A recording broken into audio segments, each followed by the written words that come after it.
Okay, hi everyone. We are gonna do a reading recap of what I read in 2024. This is a spoiler free video. Literally just doing basic recaps. Um, yeah, that's quite literally it. So if you don't want to know what's happening in the synopsis, in the little blurb in the back, I shame my damn. Anyways, okay, I have the stuff sitting next to me. We're just gonna go through this, give little brief descriptions of what I read. I don't really do like ratings out of 5 stars, but because that feels. But I'll do a rating at. Oh, will I? It feels like a lot of editing. Um,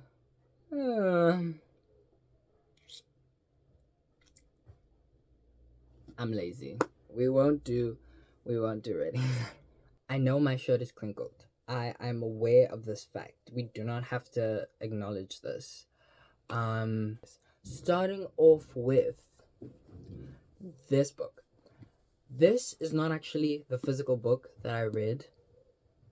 I read the audiobook for Pet Cemetery by Stephen King, but this is a Stephen King book nonetheless. Ignore that.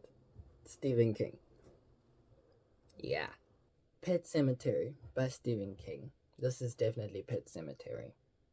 Right.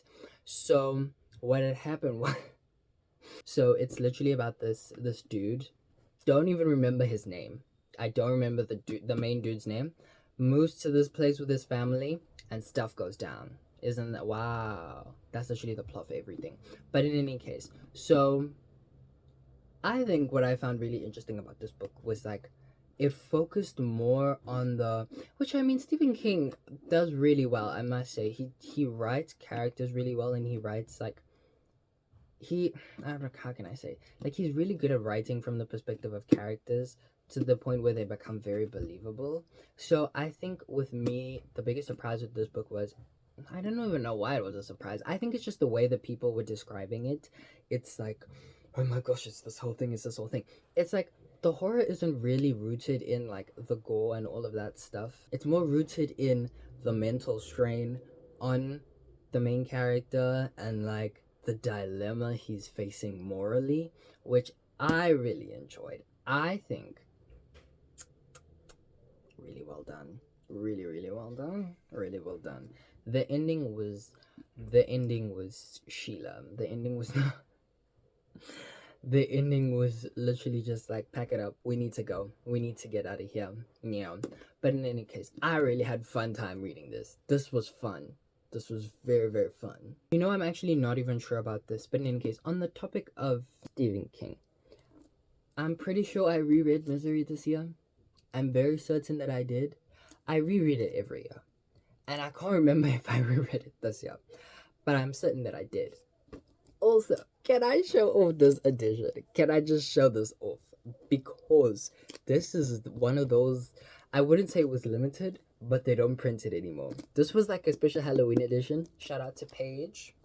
Shout out to Paige for getting me this because I wanted this so badly. Like, I literally wanted this specific edition so badly. And then she got it for me. Anyways, Misery. If you don't know anything about Misery, where have you been? There's literally a movie adaptation. There's a movie adaptation of this one too. This one has a movie adaptation too. But this movie is actually really good. Like I watched this movie way back when I was like teeny tiny, and then I realized, wait, there's a book. And then I read the book. And then I realized, because I read the book years apart from the movie, and then I realized, wait, this kind of feels like that one movie. And like, I couldn't remember the movie. And then I watched the movie Misery, and then I was like, wait, it is the movie. So yeah, this has been a favorite of mine. The story in general has been a favorite of mine. So basically, author, don't even remember these people's names, bro. Paul, his name is Paul. Okay, so Paul ends up getting into a very sticky situation with a fan of his who wants I won't say she wants a fanfic. That's a play on words. But yes, she wants her own personal fanfic from her author, and it gets messy. That's all I'm gonna say. That's all I'm gonna say. She wants a fanfic from her author, and it gets messy. Point is, this book really, really good. I don't know if I did reread this year, but I literally breathed this thing like air, so I probably did. It's not really one that a lot of people like. It's not a fan favorite, which is ironic considering the context behind why this was written. I'm pretty sure Stephen King wrote this because there was a fantasy novel that he wrote, and everyone was like, "No, you have a niche. Stick to that. We don't like what you're writing." And then the fans saw this and they were like, "We don't like what you're writing." But it wasn't because they were being called out or anything. It's just because they genuinely didn't like the book. But I still think that's kind of ironic and funny. So, well, irony is humor, as we have learned in English. I stall, anyways. This one I'm very sad about. Aristotle and Dante discovered. Bruh. Aristotle and Dante dive into the waters of the world. Yay! Haven't finished it. Have to admit that right there. Got literally 100 pages deep, and then I didn't finish it. I'm actually so mad. I'm actually so upset because I was really trying to read this book. I really tried to get into it, and I did get into it. And then for some reason I just stopped reading it. Literally, I started this like before I came home in June, and then I came home. Oh, I know what the problem was. The problem was Genshin. I didn't read anything because I was playing Genshin. June holidays was a mess, okay? There are many books that I started that I did not finish because I was playing Genshin that whole holiday. I was still new to Genshin. I literally started Genshin right then and there. So please understand that, like, it was deep, okay? I was a new addict. Now I'm more of a seasoned addict. You know what I mean? But in any case, Aristotle and Dante dive into the waters of the world. This is the second book after Aristotle and Dante discover the secrets of the universe. And guys, do you see my copy of Aristotle and Dante? Do you see it? Do you see that? Do you see all of this? Hold on. There we go. Anyways, there's like this thing. Look at this. Look at these. Okay, hold on. Look at these pages. Look at them. All the writing on them.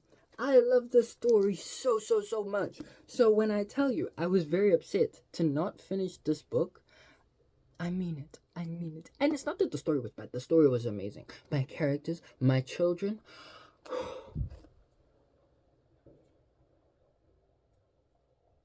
Anyways, yeah. So this one we didn't actually finish. We just started it. But I really enjoyed the first 100 pages, and hopefully I can actually finish reading this because I really want to. Like, I'm really excited to get to this. Like, I still am. I just haven't. You know what I mean? I wouldn't say it's a reading slump. I'd just say I'm lazy. This one is about Ari and Dante. They meet. Stuff goes down. This is about Ari and Dante. Surprise. They meet. Stuff goes down. Yeah. Have On Earth We Are Briefly Gorgeous by Ocean Vuong. That was me trying to imitate the author of this because they narrated their own audiobook and that's how they read it, but they actually read it really well. I enjoy the voice that they narrate this with. I don't own the audiobook, but I have heard it. Do with that information what you will.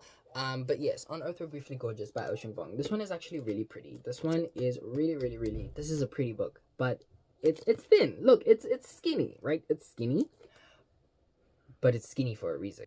This is it's a very large digest, you know, which is why I get so confused when people are like, I read it in one sitting.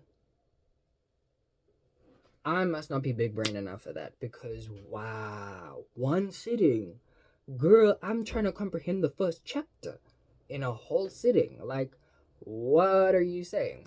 But in any case, so basically this is written by a poet. So, yeah, a lot of things to unpack. So this is definitely one for the English nerds, okay? Yeah, poetry and literature nerds. Anyways, it was written about the author, Ocean, and he's writing to his illiterate mom, okay? Because it's the only way that he knows how to communicate with her. And he basically shares stories. I don't know if I'd call them anecdotes, but he shares stories and important parts of his life that his mother would never know about. But yeah, things that his mother would never know about, and he just wanted a means to communicate with his mother, and this is the only way that he knew how, by writing all of these letters. Because the book is literally just a compilation of letters, so that's what this book is, and it's really pretty, and it's really beautiful, and it's really confusing at times. It is so confusing, I'm not even gonna lie. This is difficult to read. It's difficult, like, to wrap your brain around it, for me at least. Very confusing, okay? Very, very, very confusing, but I say pick it up, because why not? Because why not?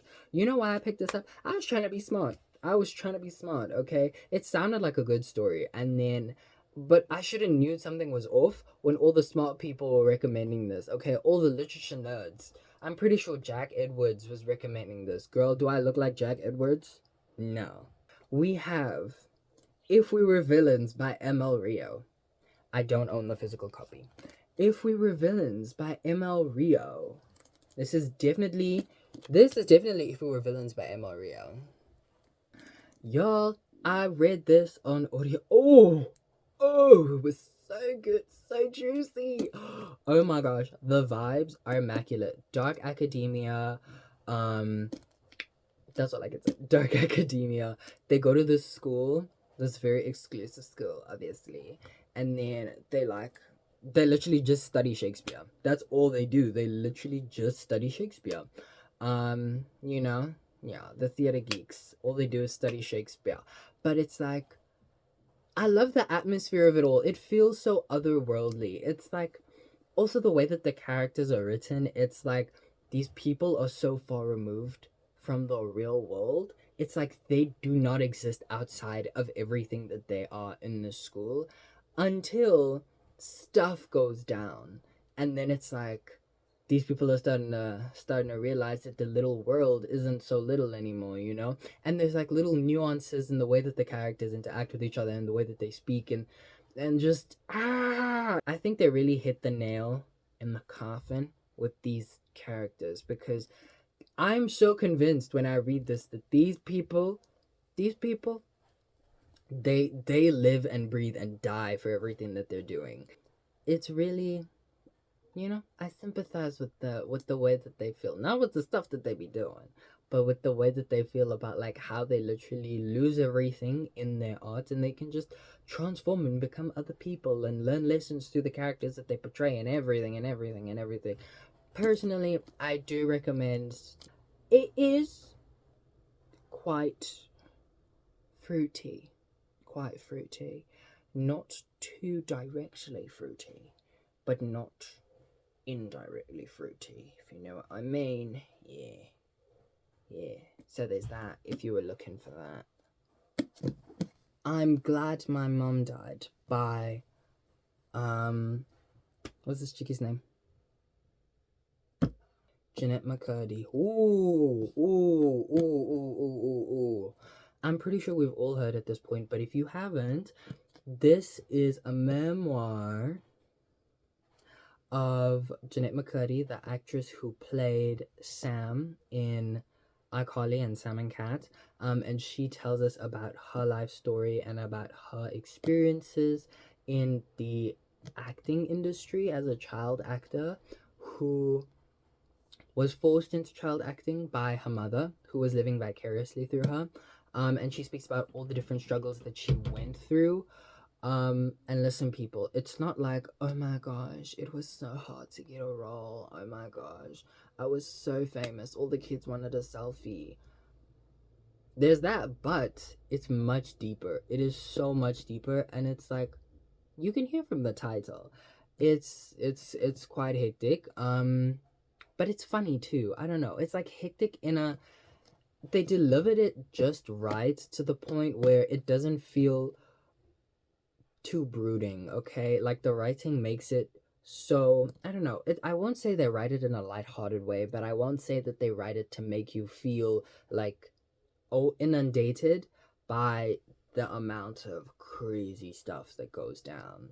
Yeah, at times it's more raw than at other times, but mostly I think it's a humorous sense of writing where it's like, listen, guys, it's serious, but it's okay.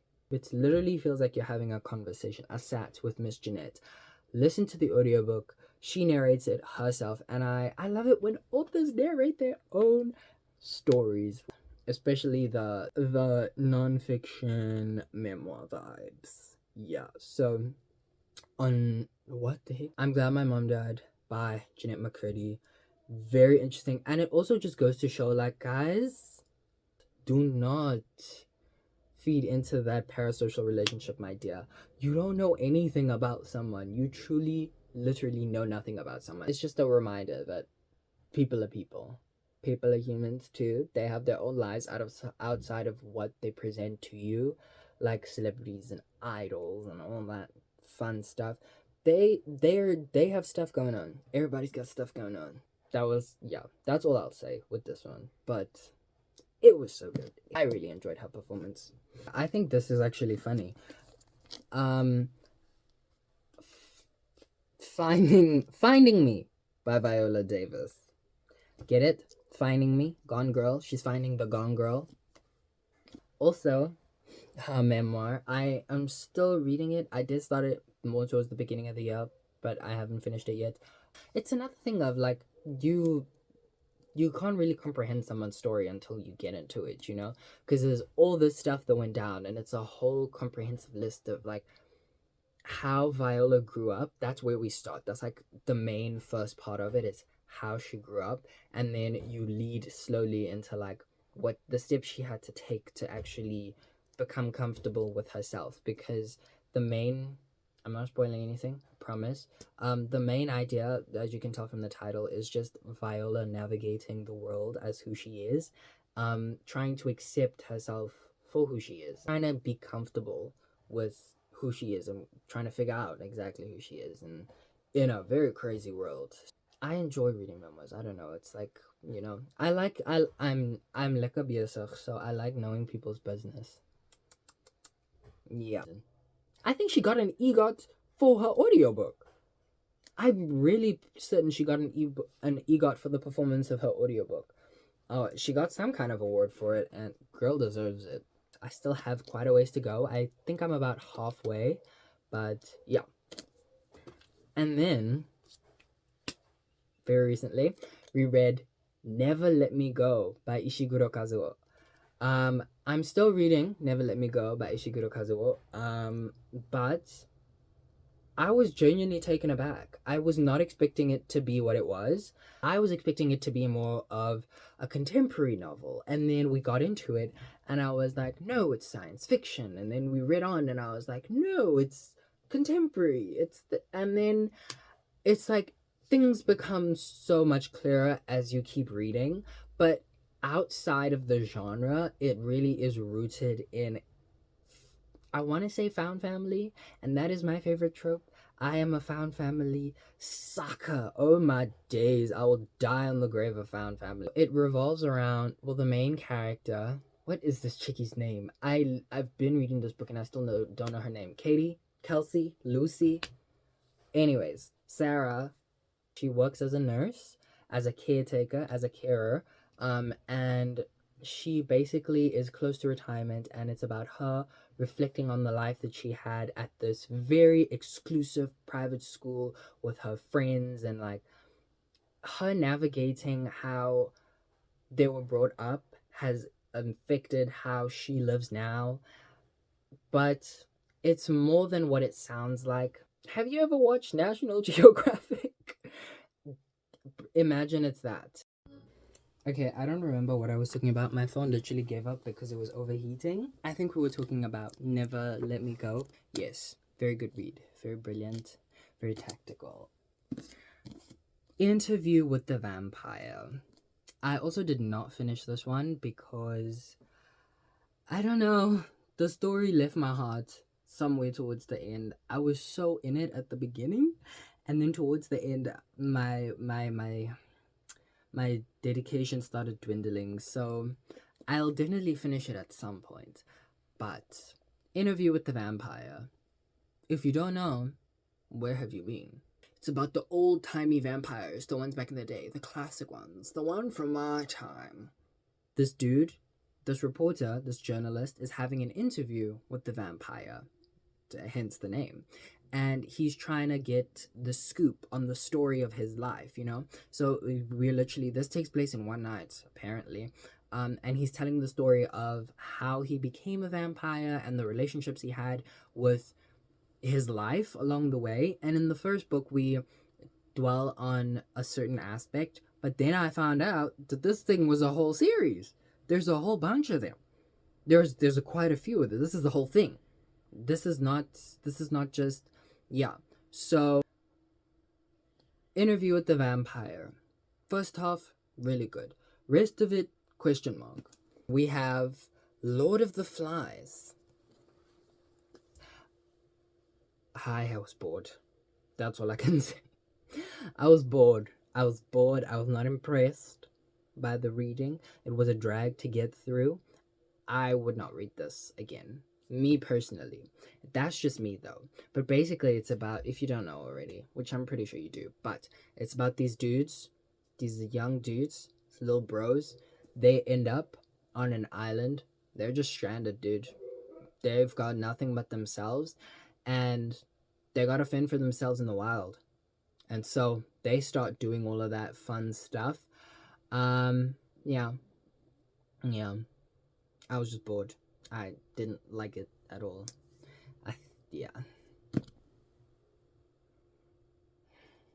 And then, very recently, Chain of Gold by Cassandra Clare. Very recently. I've been reading this thing for so long. I literally have been reading this thing for so long. Anyways, finally finished it. I finished it at 46 on New Year's Eve. Yes, I had to finish this book before the end of the year. I simply had to, and I did. I ate with that, I know.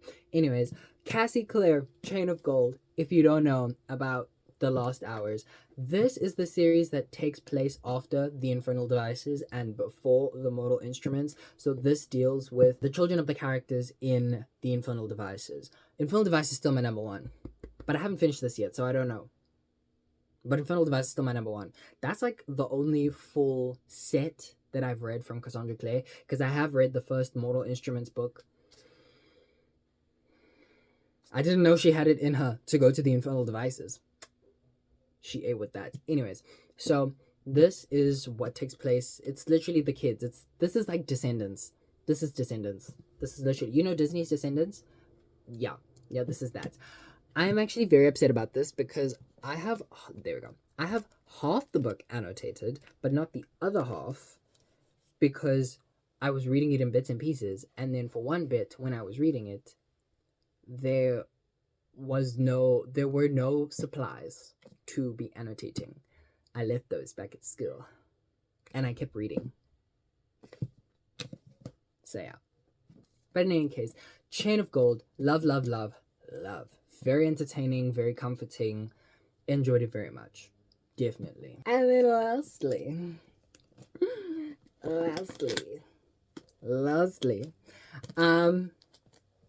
Chainsaw Man. This is Chainsaw Man. This is JJK. I just wanted to hold up manga because Chainsaw Man has so many volumes. Anyways. Chainsaw Man. You don't understand. I am so happy that I read this. This is my favorite thing to come from this year in terms of books. This is my favorite thing.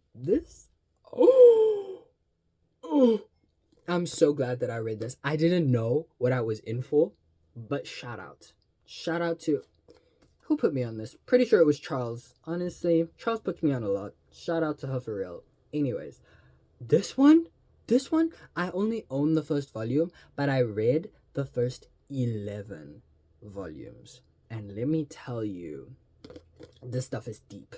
This stuff is hectic. This left me ruined for like... I'm still ruined by this, okay? Not a day goes by where I'm like, I think I'm ready to carry on. Because there's a part 2. I only read part 1, but part 1 destroyed me, okay?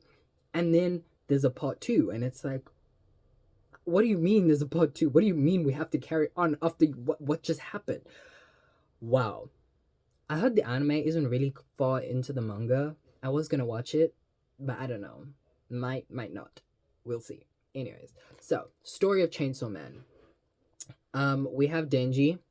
Denji gets into a bunch of stuff. He has a pet.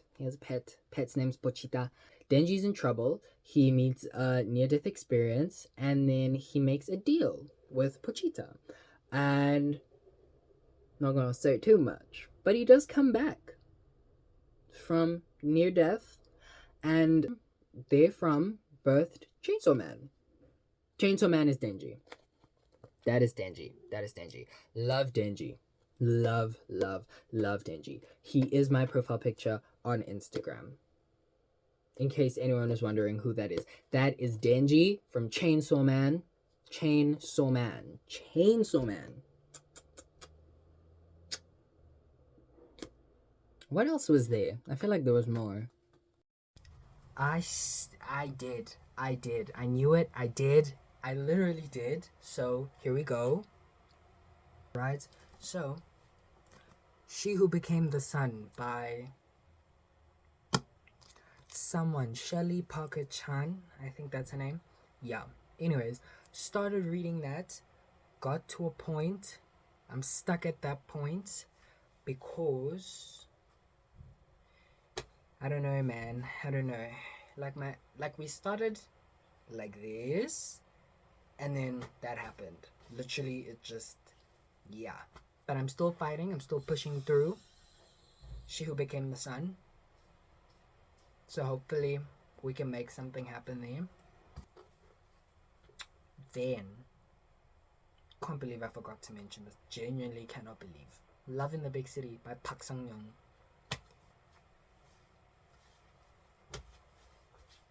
Love in the Big City has been my biggest obsession since I watched the series. And then I watched the series and I was like, no, this is not enough. Then I found out there was a book, so I read the book. Then I found out there was a movie, so I watched the movie. Now I know everything about this universe. I've seen it all. I know everything. I'm very engrossed within. I am obsessed with this universe, with the story, with everything that goes on about it.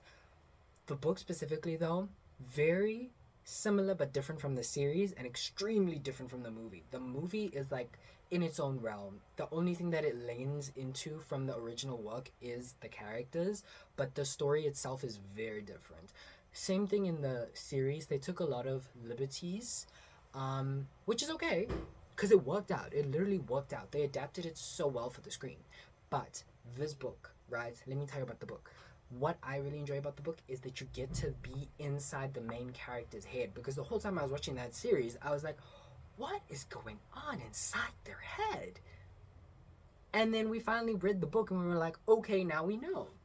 So I am a fan of the book for that. See, there's different aspects of each thing that I really like, and the author, I'm really glad they created the story. I really am. And I genuinely think reading the book alone does not do the entire story justice, nor does only watching the series or only watching the movie. I genuinely believe you have to consume all three to get every single aspect, because the thing is, each version of it focuses on a different aspect of the story. So the movie focuses heavily on the friendship between Goyoung and Chenny. Why can't I remember Chicky's name? Anyways, their friendship, right, focuses on that, like, heavily. That is what the movie is. It's a friendship movie. Amazing. Need more friend rep, especially like male female friendships. Need more of that rep, especially in the K-sphere. Then the series, on the other hand, that focus heavily on Goyoung's relationships, that focuses on the relationships themselves. And then the book focuses more on Goyoung, the character. So you see, each different thing has its own unique little thing going on, and you really don't get the whole picture until you've seen it all, which is why I would recommend. And guys, I'm just so obsessed. I really am so obsessed. Do you know what I want to do next? I want to do shows. I want to do shows / movies that I watch, because I've seen some things. Have I tracked it all? Probably not, but it will be made, because there's some stuff I need to talk about. The book itself, I will say, I enjoy the writing. The translation is so good. The translation is genuinely it doesn't feel like I'm reading a translation, which is obviously why people get paid to translate, so that they can seamlessly, you know, convey the story in the other languages. But it was genuinely so entertaining. You wouldn't say it wasn't written in English. It, really fun, really humorous writing. Um, the characters themselves, I will say, the book, like I said, focuses heavily on Goyong, the main character. So the other characters don't really get a lot of chance to shine as much as they do in the series, and the best friend less so than in the movie. So really, that's why I say you really got to get into it all. But yeah, so there are aspects of this that I like better from the adaptations, and there are aspects of this that I like better from the book. So just obsessed with the story in general. Anyways, that is it. That's genuinely it, I believe. Anyways, thank you guys for watching, for tuning in. This was a very, I like this. I like this little recap that we had. Very funsies. Love reading. Hope to read more this year. Hope to finish more books this year. Anyways, yeah. I don't know if you guys have read any of this. Let me know if you guys have read any of this, or if you're interested in reading any of them. Not that I was very descriptive, but anyways, let me know. What was I gonna say? Oh, yeah, sorry. Like, I needed these physical books to track all the books that I was reading. Otherwise, it was just. It also felt weird speaking without something to hold in my hand, which is why I had to. Yeah. Have fun. Stay safe. Happy New Year. Also, I don't think y'all. Like, y'all think my shirt says eat. Like, eat. I don't know if y'all have seen this. If you know me IRL, you know what shirt this is. Shout out to Moomzels. Shout out to Moo. This is my Eat Me shirt.